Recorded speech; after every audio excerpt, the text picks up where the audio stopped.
le 1er décembre 2024, nous étions au stade pour la couverture du match de trophée président Mamadou Doumbouya. C'est entre-temps, la deuxième mi-temps, il y a un joueur de l'autre équipe de l'AB qui a eu un problème, s'il faut le dire. Maintenant, entre-temps, l'entraîneur lui a donné un carton rouge.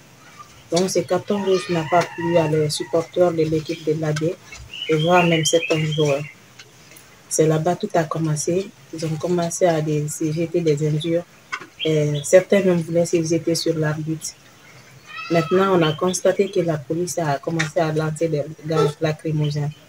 Donc, pour nous, maintenant, on voulait se sauver. On a couru vers la porte, on voulait sortir. Mais on est venu trouver, il y avait assez de monde maintenant devant la porte. C'est là-bas, il y a eu des bousculades. Moi, personnellement, je me suis ranimée. J'ai piqué crise. C'est à l'hôpital, j'ai compris d'ailleurs que ça n'allait pas. Je vais te dire que merci à les personnes de bonne volonté. Parce que moi, personnellement, je n'ai pas été sauvée par les autorités ni les forces de défense et de sécurité.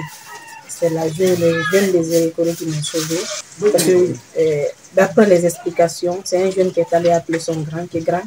La fille qu'on la voit souvent en train de filmer dans les événements, elle est touchée là-bas. Est-ce qu'elle n'est même pas morte? Sincèrement que le jeune est venu me sauver. Dans une foule comme ça, comme la fois dernière au stade, si vous arrivez à lancer des gaz lacrymogènes là-bas, c'est compliqué. Il n'y a même pas de sortie. Là, c'est ça qui a évanoui beaucoup de personnes. Oui, on peut dire ça parce qu'à la sortie, il y avait des pick-up qui étaient garés à la sortie. On ne dit pas que la porte est fermée. La porte était grandement ouverte, mais il y avait des pick-up qui étaient garés devant la porte.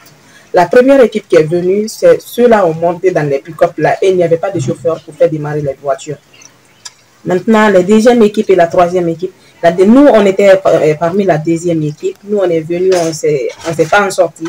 Maintenant, la troisième équipe a commencé à marcher sur nous pour se sauver. J'ai perdu ma caméra, ma grosse caméra de Panasonic, mon téléphone, trépied, tout ce que j'avais comme matériel, même mes cartes de presse, même mon gilet qui devrait être mon identifiant.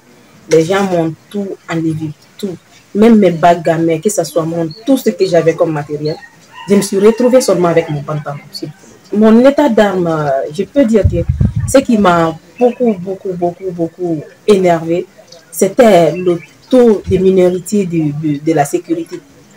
Quand je vois les organisations parler, surtout le stade du 3 avril, c'est inachevé. On ne peut pas envoyer des nombres de personnes là-bas comme ça sans la sécurité.